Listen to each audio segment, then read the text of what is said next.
महमल, आपकी भी ये राय है? आपको भी ये लगता है पाकिस्तान की अफगानिस्तान में फ़ज़ाई कार्रवाई पर आप क्या राय रखती? देखिए मुबशर, जो अभी बात हुई ना, पाकिस्तान के पास ऑप्शंस बहुत लिमिटेड हैं।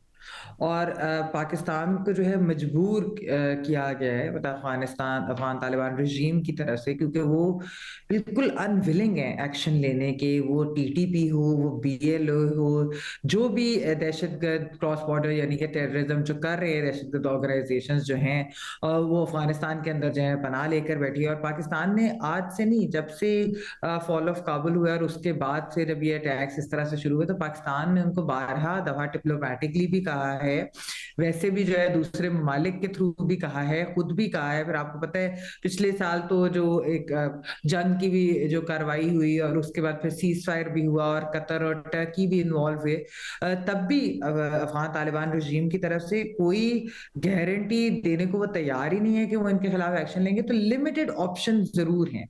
और ये बात दुरुस्त है मुबशर, और हम इस पे अभी जैसा साफी साहब ने बात की, हम भी इस पे बहुत दफा बात कर चुके हैं कि पाकिस्तान की जो पास्ट पॉलिसीज थी, ये उसी का नतीजा है कि आज जो है वो टीटीए भी हमें जो है वो आंखें दिखा रही है, जिसको हम समझते थे कि हम कहते थे कि कारजाई और जो गनी के रजीम्स हैं वो इंडिया का फ्रंट है या वो इंडिया की प्रॉक्सीज हैं। लेकिन अब जो है अफगान तालिबान भी एक्चुअली इंडिया की ही प्रॉक्सी का किरदार अदा कर रही है by facilitating TTP and BLA.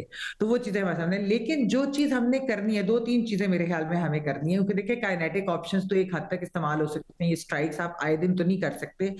जब जरा अटैक बढ़ते हैं आप जवाबी कार्रवाई कर सकते हैं, प्रेशर के लिए भी ये चीजें होती हैं। और आप जाहिर बात है आपको वो इंटेलिजेंस भी मिलती है, आप टारगेट्स को टेक आउट करते हैं, लेकिन आपको चंद चीजें करने की जरूरत है। पहली चीज कि जो आपकी पास पॉलिसीज थी, अब एक तो इसके ऊपर बिल्कुल एक कंसेंसस होना चाहिए, और वो एस्टेब्लिशमेंट यानी मिलिट्री जो एस्टेब्लिशमेंट है उनकी तरफ से भी, क्योंकि उनका इंस्टीट्यूशन जो है वो इस चीज को बहुत ज्यादा इंप्लीमेंट करता है, और हुकूमतें भी, कि कोई पास पॉलिसी को रिपीट नहीं किया जाएगा। अब जो दहशतगर्दी के ऊपर पॉलिसी होगी वो यही होगी कि अफगान तालिबान जो है और कोई भी और जो दहशतगर्द है, टीटीपी वगैरह, ये कोई हमारे जो है उस तरीके से ना दोस्त हैं ना ये वो हम इनकी कोई इनका साथ देंगे। कोई गुड तालिबान या बैड तालिबान नहीं है, सभी तालिबान जो है वो अगर वो टेररिज्म कर रहे हैं तो वो बैड तालिबान ही है। तो इस पॉलिसी को जो है मेरे ख्याल में हमें फर्मली आगे लेके जाना चाहिए, और इसको चेंज नहीं करना चाहिए। ये नहीं होना चाहिए कि कल को अगर कोई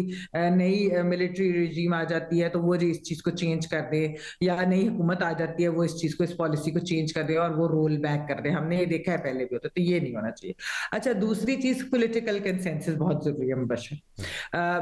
खैबर पख्तूनख्वा के अंदर पीटीआई की गवर्नमेंट है, वैसे भी उधर और भी जो है, अगर ऑपरेशन जिस तरह जो होने मिलिट्री ऑपरेशन हो भी रहे हैं, उसके ऊपर पॉलिटिकल कंसेंसस के बगैर ये चीजें आगे नहीं बढ़ सकती। यानी कि हो तो सकती हैं, कैरी आउट तो आप कर सकते हैं, लेकिन जब तक पॉलिटिकल लीडरशिप ओनरशिप उसकी नहीं लेगी तो फिर मुश्किलात भी होती है और एक कंफ्यूजन भी फैलती है। तो कंफ्यूजन हमें टेररिज्म के ऊपर हमारी पॉलिसी में बिल्कुल नहीं होनी चाहिए। सबको यकजू होकर इसके खिलाफ जो है वो लड़ना चाहिए। और तीसरी चीज ये कि आप इंटरनेशनल प्रेशर भी जो है अफगान तालिबान के ऊपर बनाए, क्योंकि खाली ये टीटीपी और बीएलए तो उधर है नहीं। अब तो इतनी रिपोर्ट्स आ गई हैं कि जो बताती हैं कि अल कायदा और बाकी जो इस तरह के ग्रुप्स हैं, रीजनल और ग्लोबल टेररिज्म के ग्रुप्स इस वक्त अफगानिस्तान के अंदर है। तो कुछ ना कुछ, जिस तरह अभी साफी साहब भी बात कर रहे थे, मिलकर भी अगर कोई कार्रवाई अगर पाकिस्तान चलो यूनिलैटरली कर रहे हैं, उसका शायद वो इम्पैक्ट ना हो, जो अगर मिलकर कोई इस तरह की चीज जो है स्ट्रैटेजी बनाई जाए और अगर कार्रवाई भी करनी पड़े तो मिलकर रीजनल पावर्स के साथ वो की जाए। सही।